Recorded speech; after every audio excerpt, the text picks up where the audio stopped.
Jonathan, let's talk about tech birthdays. Oh yeah, today we are doing the week of August 9th through the 15th.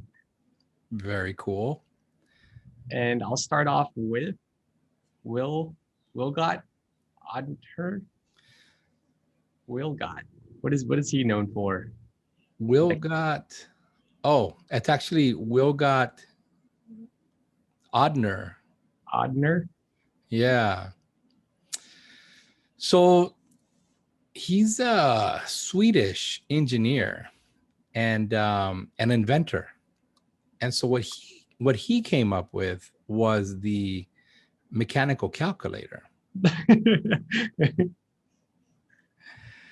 Yeah, I mean, you grew up in the digital era. Yeah, that doesn't look mechanical to me. Like I'm looking for some buttons. There's no Yeah, there's like levers right here. These levers, and I guess you spin this right here, and then you get the numbers based on those levers. So yeah, the mechanical calculator. I mean that's pretty cool. Like he made something that could help with addition, subtraction, maybe. Yeah. I don't know how this thing would work. Here's your decimal places. Oh yeah. So you would move this back and forth in order to determine your decimal places. I don't know how this would work though. It's not intuitive. But you know what? I mean, a lot of things are not intuitive, right? Mm-hmm. What was the other thing? There's a Chinese like calculator that has like beans, you know, that what is that called? Abacus. Abacus, yes. I have no idea how that thing works. You know? Yeah. And I mean, I couldn't explain to you how this works either. So, but this guy invented the mechanical calculator, which I think is kind of cool. Yeah. Good job, Wilgott. Next, we have Jennifer Ringley, who's known for Lifecaster and JennyCam, who was born on August 10th. August 10th. Is an internet personality and former Lifecaster. She's known for creating the popular website JennyCam.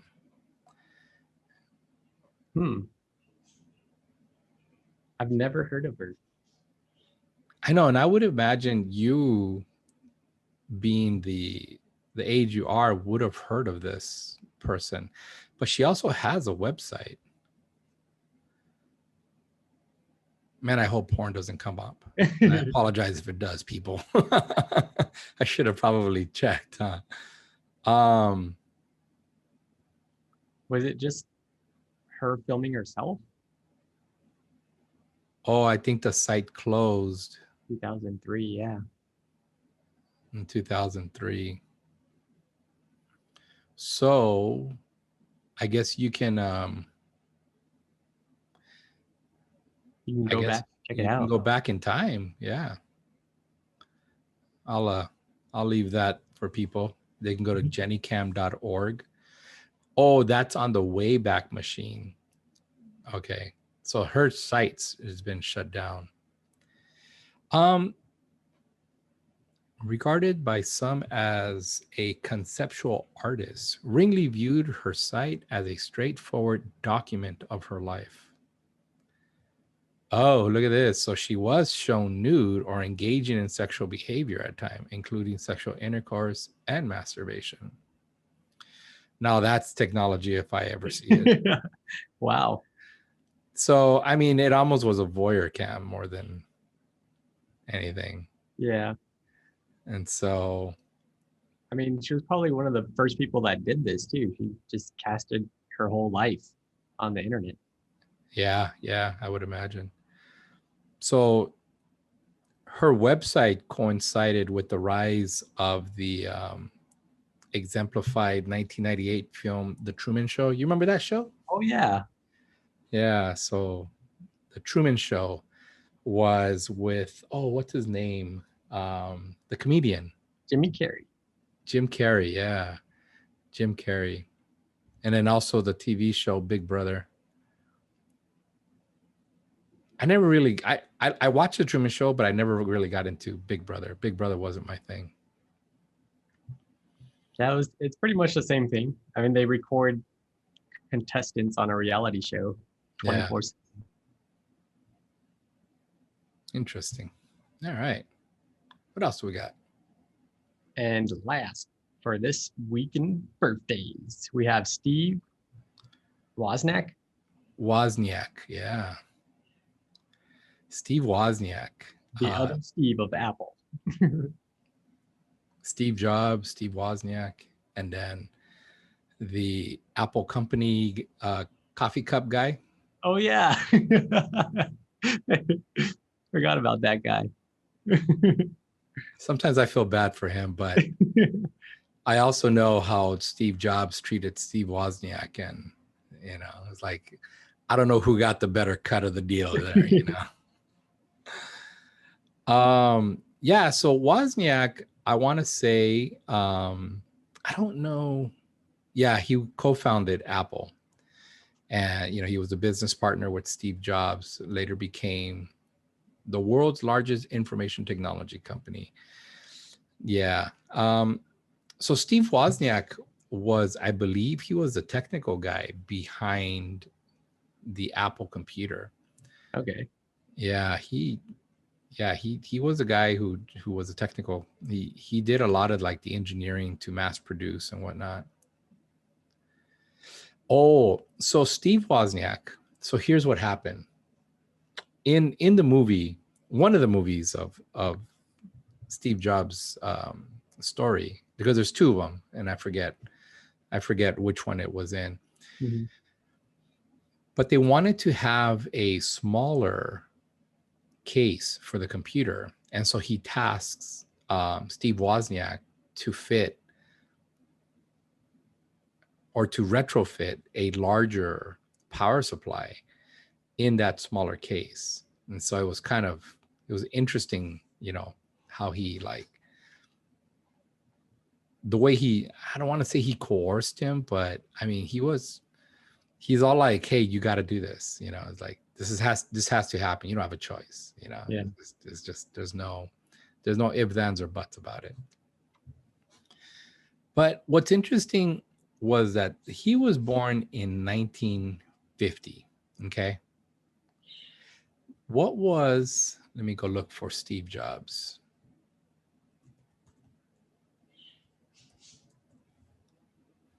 Steve Jobs was born in 1955. Let me go look for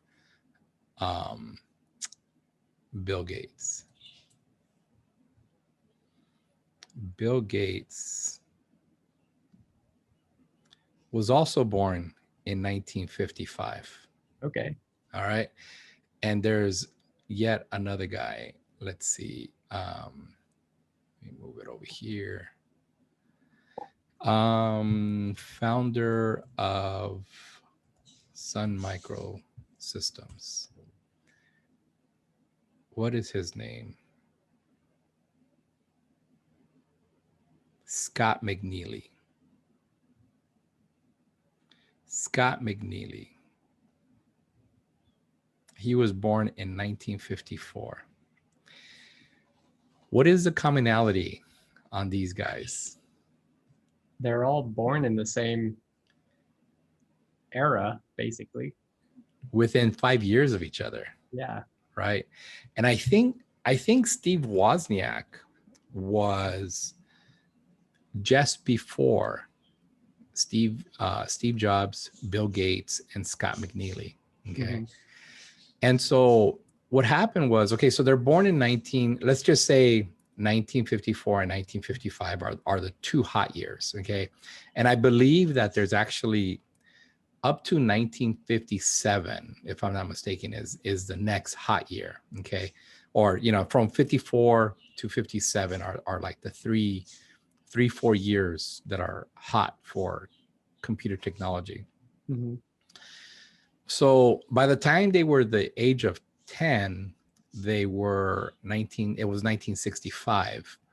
So the C programming language was the programming language of, that was supposed to be the up and coming programming language. Mm-hmm. 1975, they were 20 years old. And the computer was like C++ came into the picture right around 1973, 1974, I want to say. Let's check on that really quick. I don't want to misquote here. When was C++ created? Okay, so it's 1985. So when was C created? 1972. Okay, here we go. Here, this is, so it's 1972. All right. So when did you get into computers? You were probably 12 years old, right? Pretty young, yeah. Yeah. And then when did you start like really looking into how computers work? You were about 18. Yeah, in my 20s. So right around the time of that they turn 18, the C programming language appears. And so these guys actually had that opportunity to be playing with computers. I mean, they weren't born to poor parents, or they had access to computers through school or whatever the case was. So they were 18 years old when the C programming language came out, which meant that they were ready,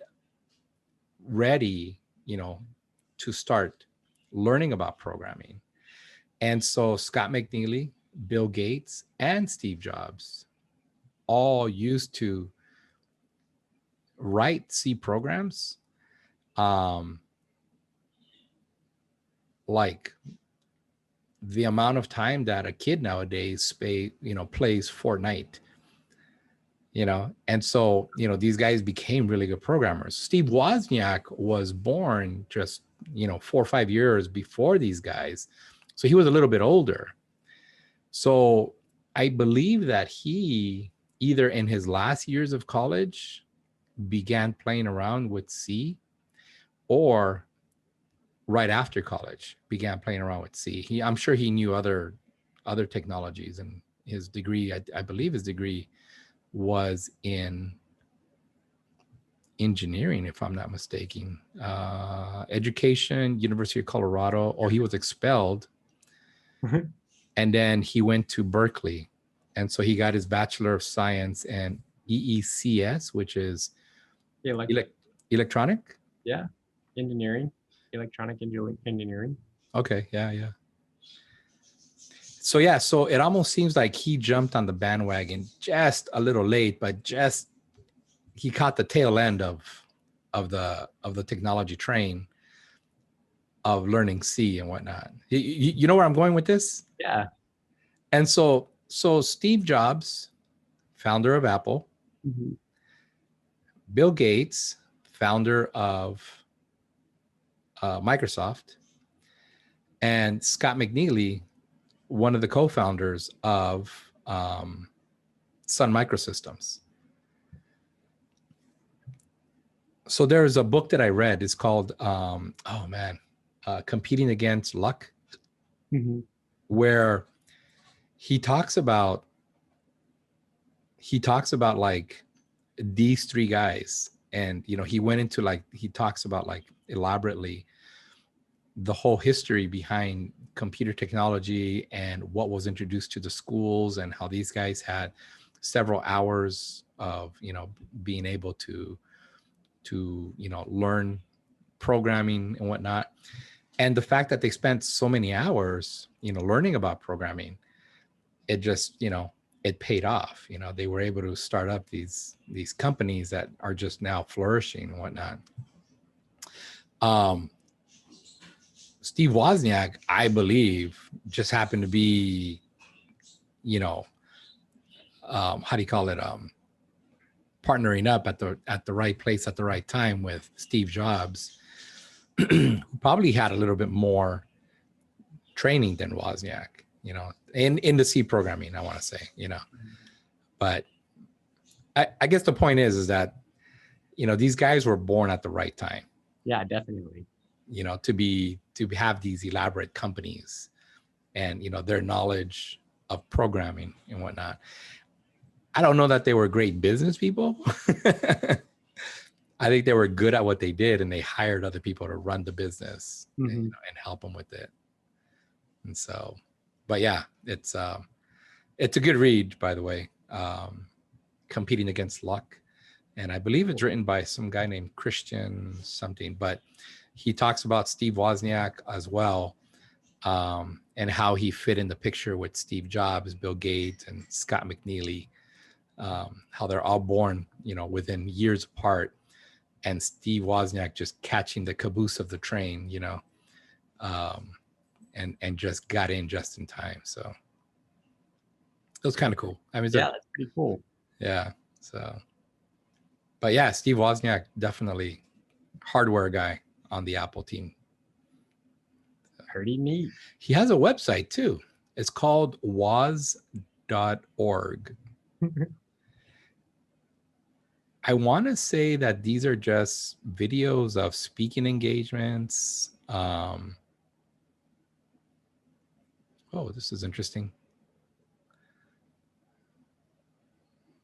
That's cool. Like pictures of just places he's been. Yeah. I've never seen his website. This is the first time as we're looking at his birthday. Quite a bit of stuff here. Nice. Yeah, it looks like he's still pretty active. Yeah. Oh, historical photos. Look at this. Ham radio. Look at this, man. You could tell he was just inundated with technology. Yeah. And then this is the Apple One board. Oh, wow. Look at those glasses too. Yeah. This was in the 70s, right?